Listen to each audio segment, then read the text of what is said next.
അപ്പോൾ നമ്മുടെ civil service പരീക്ഷയുമായി ബന്ധപ്പെട്ടിട്ടുള്ള ഇമ്പോർട്ടൻ്റ് ആയിട്ടുള്ള ഒരു കാര്യമാണ് ഇന്നത്തെ വീഡിയോ ഭാഗത്തിലൂടെ അപ്ഡേറ്റ് ചെയ്യാനായിട്ട് പോകുന്നത്. ഗവൺമെൻറ് ഓഫ് ഇന്ത്യ നമ്മുടെ UPSC നടത്തുന്ന ഒരു പരീക്ഷയാണിത്. അപ്പോൾ അതിൻ്റെ ഒരു റിസൾട്ടാണ് നിലവിൽ, അതായത് ഫൈനൽ റിസൾട്ടാണ് ഇന്നത്തെ വീഡിയോ ഭാഗത്തിലൂടെ നമ്മൾ നോക്കാനായിട്ട് പോകുന്നത്. സോ ഇവിടെ നമുക്ക് കാണാൻ സാധിക്കും സിവിൽ സർവീസ് എക്സാമിനേഷൻ 2025 റിസൾട്ടാണ് ഇവിടെ പബ്ലിഷ് ചെയ്തിട്ടുള്ളത്.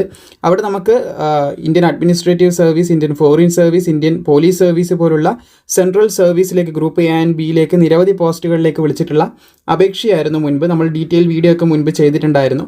അതുപോലെ അതിൻ്റെ ഫസ്റ്റ് എക്സാം, സെക്കൻഡ് എക്സാം, ഒരു ഘട്ട പരീക്ഷകളും മുൻപ് കഴിഞ്ഞിട്ടുണ്ടായിരുന്നു. പ്രിലിംസും മെയിൻസും ഇൻ്റർവ്യൂവും കാര്യങ്ങളൊക്കെ കഴിഞ്ഞിട്ടാണ് ഇതിൻ്റെ ഫൈനൽ ലിസ്റ്റ് വരുന്നത്. സോ ഇവിടെ നിങ്ങൾക്ക് കാണാൻ സാധിക്കും ജനറൽ കാറ്റഗറിയിൽ 317 പേര്, EWSൽ 104 പേര്, OBCയിൽ 306 പേര്, SCയിൽ 158 പേര്, അതുപോലെ തന്നെ STയിൽ 73 പേര്, ടോട്ടൽ 958 പേരാണ് ലിസ്റ്റിൽ ഇടം നേടിയതായിട്ടുള്ള കാര്യങ്ങൾ ഇവിടെ കൊടുത്തതായിട്ട് നമുക്ക് കാണാനായിട്ട് സാധിക്കുന്നത്.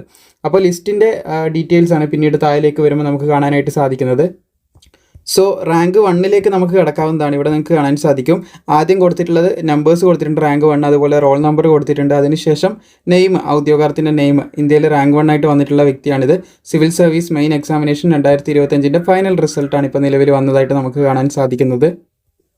സോ ഈ ഒരു റിസൾട്ട് ചെക്ക് ചെയ്യാനുള്ള ലിങ്കും കാര്യങ്ങളൊക്കെ നിങ്ങൾക്ക് നേരെ ഡിസ്ക്രിപ്ഷനിൽ താഴെ കൊടുത്തിട്ടുണ്ട് കേട്ടോ. പിന്നെ UPSCൻ്റെ ചാനൽ ലിങ്ക്, ഇത്തവണ നിങ്ങൾ സിവിൽ സർവീസിന് അപേക്ഷിച്ചിട്ടുണ്ടെങ്കിൽ നമുക്കൊരു UPSC ചാനലുണ്ട്, വാട്സപ്പ് ചാനൽ. അതിൽ ജസ്റ്റ് ജോയിൻ ചെയ്തിരിക്കാം.